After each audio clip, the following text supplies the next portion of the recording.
Hey friends, and welcome back to Nourish with Regina.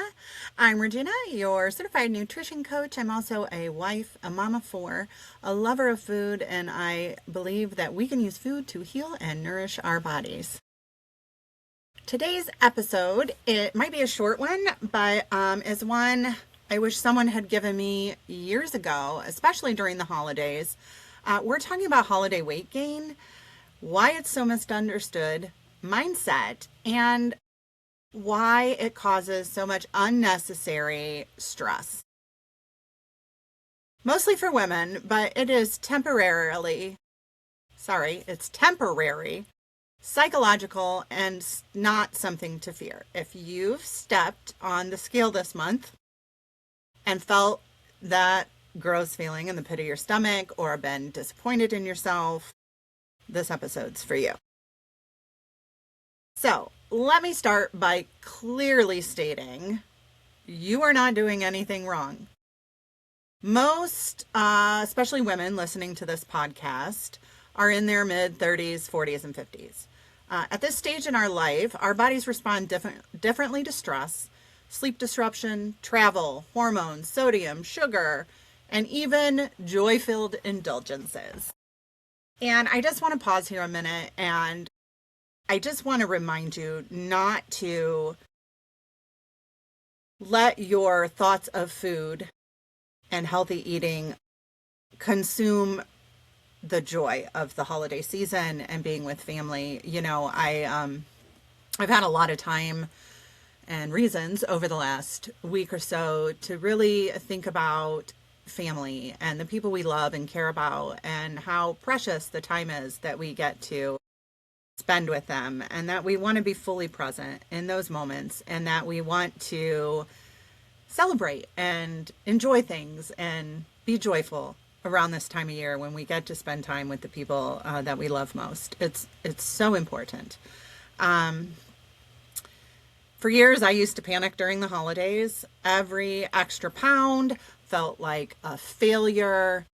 I obsessed over the scale. Like, I'm talking daily, stepping up on the scale, riding the weight, doing all the things that were probably more counterproductive to where I wanted to be than helpful. I was feeling bloated and tired and frustrated. And now I understand what's actually happening inside my body. And that knowledge changed everything. I don't fear the scale anymore. And I want the same freedom for you. And actually, I really try and not use my scale a lot because I feel like when we're constantly on the scale, especially, like, don't be on it every single day. That's just, you're torturing yourself, and it's ridiculous. There's no need for that. You deserve so much better. So let's talk about what holiday weight gain really is. We're going to talk a little about the science of it in a way that feels approachable. Most short-term holiday weight gain is not fat gain. Research consistently shows that the average holiday weight gain increase is about 1 to 2 pounds, and much of that is due to water retention, increased sodium, higher carbohydrate intake, inflammation, digestive slowing, and stress hormones. Let's be honest, the holidays can be horrendously stressful for some of us. More than others. And a lot of the stress we put on ourselves, so we just need to learn to let go a little bit. So a study published in the New England Journal of Medicine found that most adults gain less than 1 pound over the holidays, and much of it resolves itself naturally in January when our normal routines return. Carbohydrate stores water, about 3 grams of water for every gram of carb or glycogen. So when you eat more carbs than usual, your body is holding more water than usual. It's not fat. That's physiology. Salty foods. We love at least I do. I love the peanut brittle and the cookies and, maybe the gravy that your grandma makes or your mom. We're getting less sleep. We're traveling. Stresses are high. Everyone's so busy. And suddenly you see the jump in the scale. Your body isn't broken. It's responding exactly as it was designed to. So it's actually working for you and helping you. So cortisol, stress, and inflammation. Those are going to be like the three main things that are going to contribute to you seeing that number on the scale go up. And first of all, cortisol, your stress hormone. The holidays are joyful, but they can also be emotional and busy and loud and overstimulating. Even good stress raises your cortisol. When cortisol is elevated, your body is going to hold on to water, so you're going to have some water retention. Your digestion is going to slow down, and your blood sugar is going to become more stable, which then your inflammation is also going to increase. Studies show that elevated cortisol alone can cause temporary weight fluctuations independent of calorie intake. So if you have been hosting holiday parties, traveling, sleeping less, managing family dynamics, and emotionally stretched, your body is protecting you. Restrictions during this time actually raise cortisol further, making things worse, not better. So here's when I kind of want to call out diet culture here. The idea that you need to make up for holiday eating can be deeply harmful. It's not a great mindset to put yourself in, especially for women over 35. Because when we restrict our food intake or we deny ourselves food, and healthy food too, you're going to, skip breakfast so you can eat some of the not so great stuff at lunch. Not a good plan, But so when we restrict our food, we are disrupting our blood sugar. We're increasing our urge to binge. We're going to elevate that cortisol level. We're going to slow down our metabolism.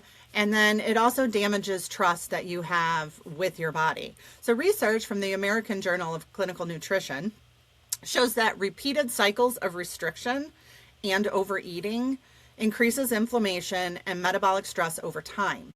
Grace, not control, not restriction, is what's going to restore balance. The holidays are meant to be enjoyed. Enjoy them. Don't go overboard. Don't binge on all the horrible stuff.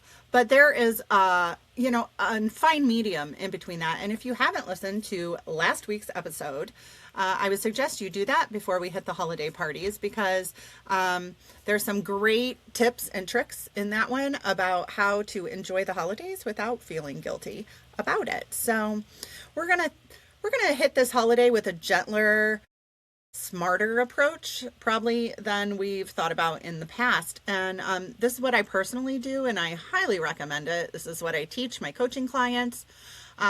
I'm going to get up and I'm going to start my day with a protein-rich breakfast.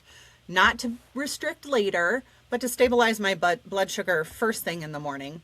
It's also going to keep me feeling fuller, so I'm not going to be standing at the hors d'oeuvres table all day, mindlessly putting food in my mouth.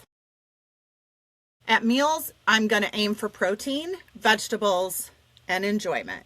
I'm going to tell you right now, my sister makes the best macaroni and cheese in the entire world. I look forward to this at Christmas every year, and I'm going to have some. I am not going to have, a portion this big. I'm going to have a few spoonfuls so that I get to enjoy it and savor it, and but not feel miserable because of it. I enjoy dessert, a spoonful, half a slice, mindful, without guilt. I also, I'll take a dessert, so I know that I have something that is sugar-free and a little low carb. So if I do feel like my sweet tooth is asking for a little bit more, I have something there that won't hurt my progress. Or if you don't want to do that, though, just enjoy it. Just be mindful of your portion control. I avoid sugar-heavy days.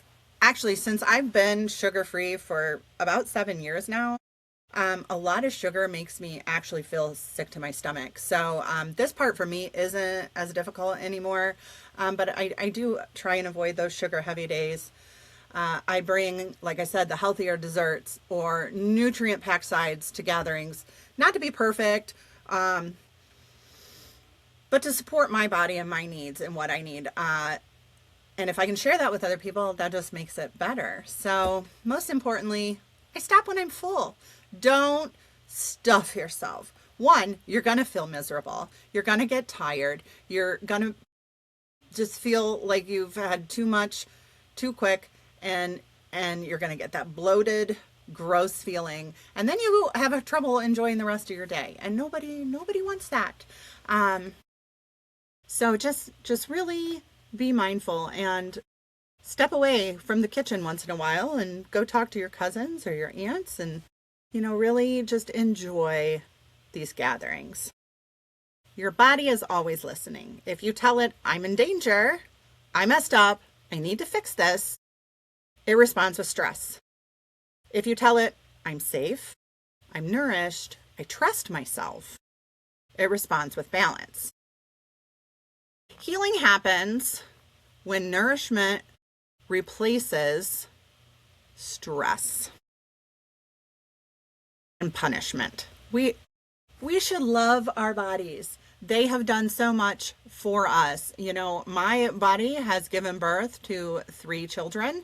It has carried me through 47 years of life in a wonderful way. It has just been amazing. Sometimes I feel like it's not as amazing as it used to be, but we need to stop punishing ourselves and really celebrate and honor our bodies for all they give us and all they do for us. And as women, especially in midlife, our bodies thrive on consistency, kindness, and trust.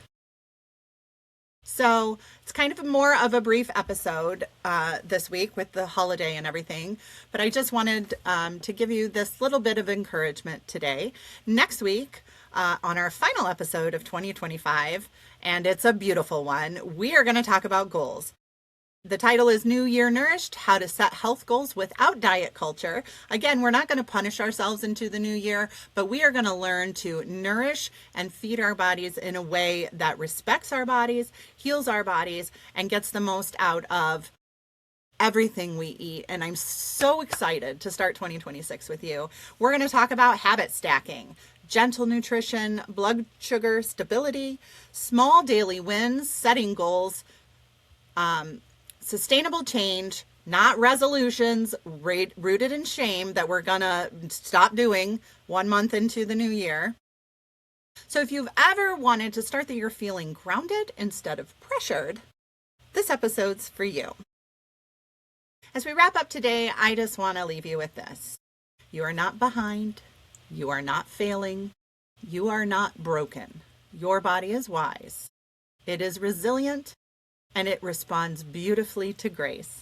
This Christmas, I pray you feel peace, not pressure, joy, not guilt, connection, not control. From my heart to yours, Merry Christmas. May the season nourish your body, your soul, and your spirit. Thank you for being here. Until next time, keep transforming your plate, and you will transform your life. Hug those you love, and have a very Merry Christmas. Bye.